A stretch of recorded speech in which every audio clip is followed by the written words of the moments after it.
Aujourd'hui, c'est la réouverture de Notre-Dame de Paris. Mais une petite question. Est-ce que vous êtes au courant?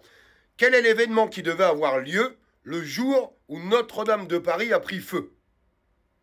Mettez dans les commentaires, n'hésitez pas à liker pour que ça puisse tourner un maximum. Et abonnez-vous.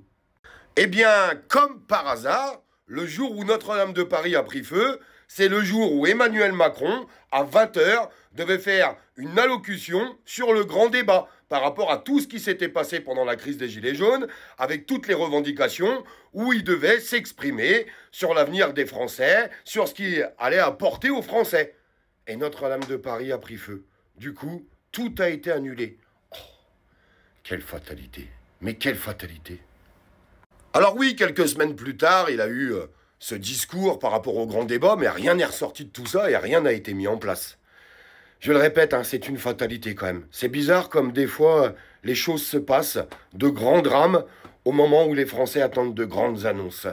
Je sais, certaines personnes vont me pointer du doigt en disant que je suis un complotiste, que je peux quand même pas me permettre d'imaginer que quelque chose aurait pu être orchestré.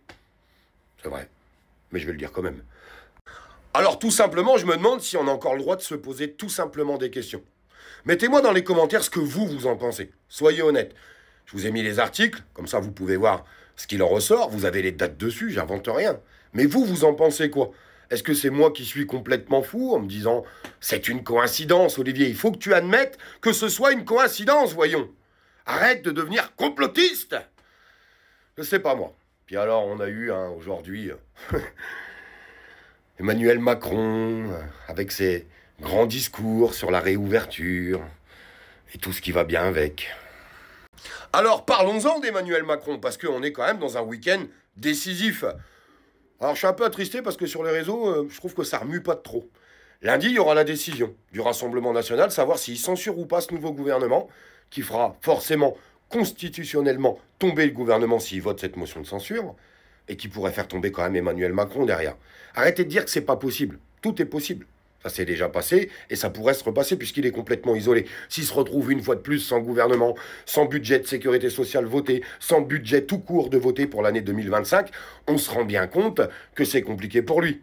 Est-ce que vous pensez, je vous pose cette question, répondez-moi dans les commentaires, est-ce que vous pensez que le Rassemblement national va voter la motion de censure, oui ou non?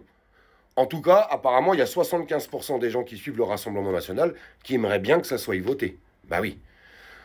On va voir un petit peu ce qui leur sort. Je sais que beaucoup de gens ont des doutes, parce qu'avec les politiques, on peut avoir que des doutes. Depuis 50 ans, de belles paroles, de belles promesses, et puis souvent, bien trop souvent, on est tous déçus.